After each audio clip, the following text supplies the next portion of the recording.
Some members of the IU community are worried about how the university will make efforts toward diversity in the wake of last week's Supreme Court decision that struck down race-conscious admissions practices at schools that accept federal money.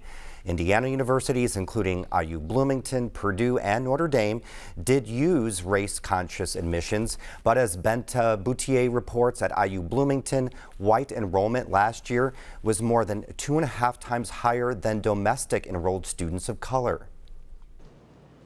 The biggest increases in diversity have been in Asian American and Spanish and Latino groups. Enrollment of African American students hasn't changed much since 2017. Falling between 1,900 to 2,000 students. Vice President of IU's Black Student Union, Charlie Carter, knew the stats when she chose IU and was worried.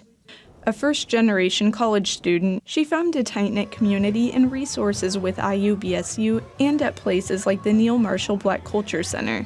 I think having those things here before coming to IU, it made me feel like safe and secure.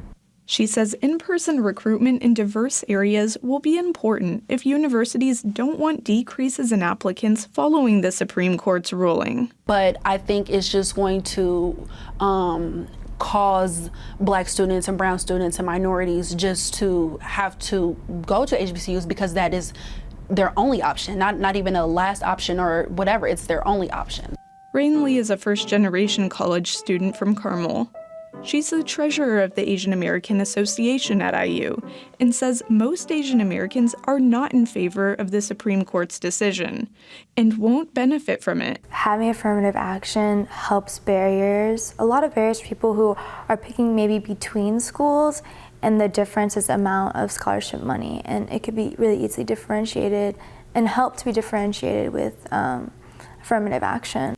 She's a finance major in the Kelley School of Business and says her peers are mostly white. Like, you learn from your peers, you learn from your teammates. So if I'm the diversity token, what am I really learning from? I'm being surrounded by like white people, and I've been surrounded by white people my entire life growing up. In many ways, like, they're learning a lot about cultural differences or just small little things from me.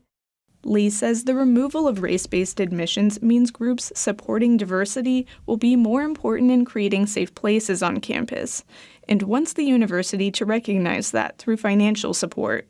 Professor Emeritus at the O'Neill School of Public and Environmental Affairs, Les Lankowski, says the Supreme Court's decision will mostly affect people applying to elite schools and isn't as far-reaching as people would think.